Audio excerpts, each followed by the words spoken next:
Yo, what is up guys? It is Bumfries, back with a little bit more Ask Reddit. Today's question's gonna be, business owners of Reddit, what's the most obnoxious reason an employee has quit or has been fired over? And I have a feeling you're gonna love this one. Also, this is not going to count towards our episode 100 countdown. I do have something planned for that episode and I do need a couple of days to work on it, so just give me a bit of time and it will be out in the next week or so. So do me a favor, smash the like button for 759 Bumfries points. If you haven't already, don't forget to subscribe and then sit back, relax and enjoy a bit of Ask Reddit. My wife and I started a small software company 20 years ago. She's the manager and does sales and HR. She does all of that while I do the programming. Anyway, we hired a programmer one time, and the first day on the job, I spent the entire morning with him, going over our development philosophy, how we source control, etc. After that, I shown him an overview of our applications and how we build them. Along the way, he was highly critical, pointing out what he considered flaws in everything. After lunch, he goes back in to see my wife. He obviously didn't know that we were married, as we don't share a surname, and at work we keep things pretty much to ourselves, and he says to my wife, "You know how to fix this company, you need to fire that other guy." We still laugh about that one to this day. Always sounds like a really good plan when you started a new business to just come in and start talking rubbish about the company and also, their directors and whatever else. Definite way to keep your job number one and definite way to be successful. Tool and die shop owner here. One of our machinists would go out for lunch and slam back 3 to 4 beers every day. When I found out, I told him that he can't drink beer at lunch. He said it was his time, and what he did on his lunch was his business, not mine. The next day, he came back from lunch smelling like beer. I let him go on the spot. A few years later, he showed up in my office asking for his old job back. He said that he was an alcoholic back then and was sorry for his behavior. He was now sober and needed a job. So I hired him on the spot and it worked out great for 5 or 6 years. Then he started drinking again and I had to let him go for a second time. I have no idea how he's doing now, but I often wonder. He was a great machinist and a nice guy when he was sober. Seriously though, the dude must have been damn good at his job to be able to lay back 3 or 4 beers at lunchtime and still have all 10 fingers at the end of the day. All jokes aside, I really can't imagine how much it would have to suck to fire the dude for a second time after giving him a second chance, but I guess it just be like that sometimes. We had an employee who had been fired. It was one of those really contentious firings and he was physically removed from the building. After he was fired, he used the company FedEx to deliver his eBay sales. The company brought charges against him as it wasn't just 1 or 2 sales here and there, he had a whole, huge operation and was shipping out 20 plus shipments a week. I guess he thought it was too big of a corporation for anyone to review the FedEx bills, which was true until one of the big executives hired on a family member and we had to find something for them to do. Always a good idea to get fired for presumably doing something stupid and then do something even more stupid. There's nothing negative that can come from that at all, right? Like, having charges laid on you or anything. I worked for a boutique hotel, small, cute, expensive AF as an ops manager. Basically, unless the area manager had to come in, I was the law. I get a frantic call on my downtime from an employee claiming our overnight guy tried to assault him. I have a sigh, as the guy freaking out is notorious for being a drama queen. I load up the security camera on my home PC, go to the time frame, and holy crap. Our night guy legitimately lunged at his coworker and tried to strangle him. Luckily, there was a desk between them, and that gave the victim time to bolt. Instantly felt like a dick for doubting him. Well, this is when I call the area manager. We showed up to the ass crack of dawn and speak with the dude who made the attack, and he claims that he didn't do it. We show him the video and I crap you not, he responds with, "I don't recall the events of that evening." We fire him on the spot. What started the fight, you ask? Well, the victim had done extra work to make the attacker's shift easier. The attacker felt like this was an insult to his work ethic. Oh, and I got multiple reference requests from similar hotels asking for a good reference. I simply said that I wasn't able to provide a positive reference as legally, that was all I could say. I think a lot of people will be very interested to know that legally, you can do whatever you want and they can't say anything when it comes to a reference check, but in all seriousness, I don't know who thought it was a good idea to assault somebody at work, but people can do what they want, I guess, who knows. The company I work for is a contractor for a giant corporation and we go to different stores to do work.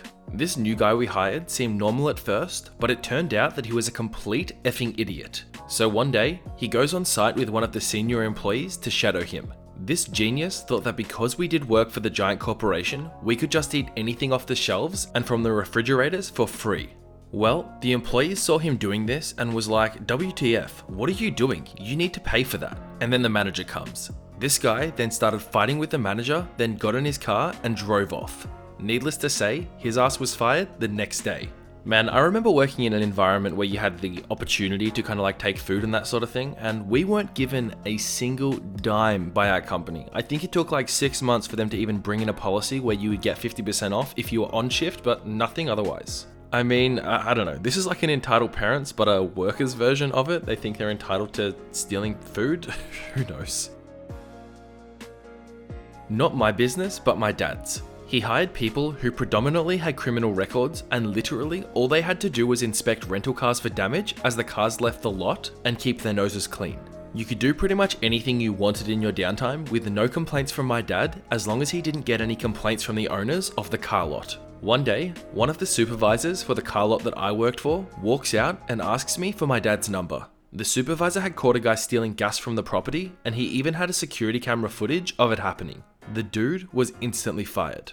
I guess it's a tough one because that's kind of the risk you take hiring people who are convicted criminals, and there's always a chance that they'll slip back into their old ways, but at the same time, it's pretty good what he's doing. It's really, really hard for people with records to be able to find themselves a job, so the fact that he's giving them a second chance in life is actually really admirable. It sucks that it came back to bite him in this situation, but it sounds like for the most part, they were pretty good.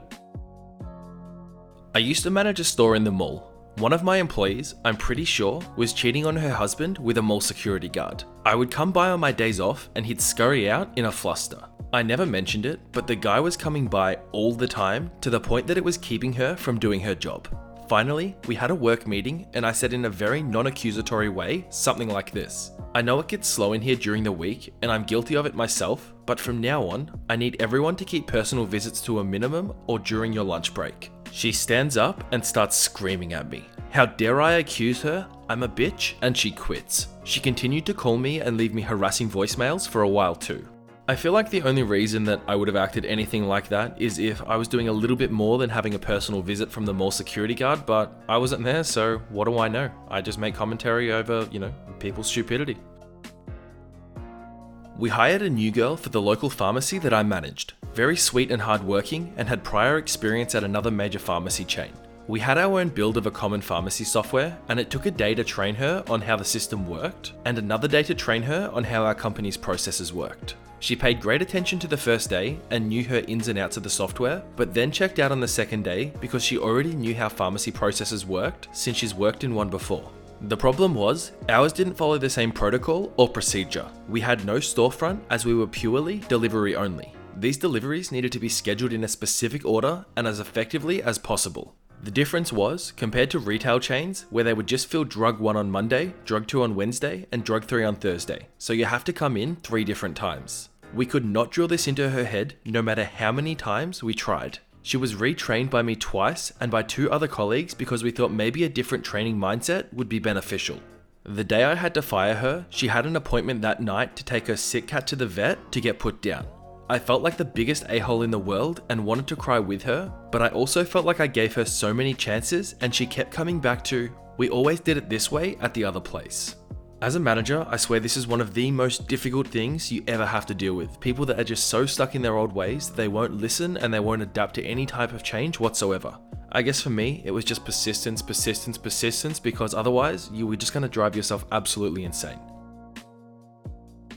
I had a guy who we hired who showed a lot of potential with sales. He was a little arrogant and had a good side ego, but wasn't enough of a problem. He was very good at sales, and eventually it went to his head. He started showing up late all the time, leaving early, and cutting corners where he could. The final straw came when he showed up late and somebody spoke to him about it. He decided the best choice of words that he could yell were, "I make the most sales and I have the biggest dick, so you can all F off."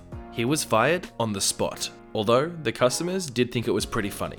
I mean, look, if this dude's rocking up only half the time to work and he's still beating everyone else in terms of sales targets, you really got to question the work ethic of everybody else in the building because, quite frankly, if he's only there half the time, there is no way he should be doing as well as he is. But I guess other people just don't have a great work ethic. I mean, at least this guy left with a bang, you can't say he didn't do that. My dad owned his business working as a color corrector and editor. He had one of those employees who had been there since day one and ended up becoming similar to an assistant manager. My dad owned that company for 10 plus years, and just recently, he had to fire the assistant manager because apparently he was telling employees and customers that my dad hates gays, people who aren't white, his kids, his whole family, that he's a terrible person, etc. He basically drove all the business away, pushing my dad's company towards bankruptcy. Turns out, he was a narcissistic sociopath. My dad just said his employees never trusted him enough to tell him about what this guy would say to them. For real though, 10 years is crazy for this guy to be talking about him behind his back and for him to have absolutely no idea and just recently have to fire him. Seriously, like, the amount of business that he's already probably lost till this point would be insane. I just don't even know how you could, like, let that slip under the radar so easily.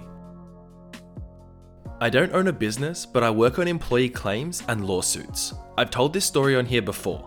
A guy filed a discrimination complaint against the company after he got fired for stealing hot dogs from the refrigerator. This warehouse, it was a big company, not at my location, kept a stock of hot dogs for employee appreciation picnics, which was usually weekly cookouts. No one knew why they were disappearing, so announcements were made and all employees were asked not to eat the hot dogs, and if they wanted some, they could ask, but they couldn't have several packs. Finally, a camera was installed near the refrigerator and he got caught red-handed. He was just practically inhaling the hot dogs directly from the refrigerator by the packs. I tried so hard to keep my cool there, but I just couldn't.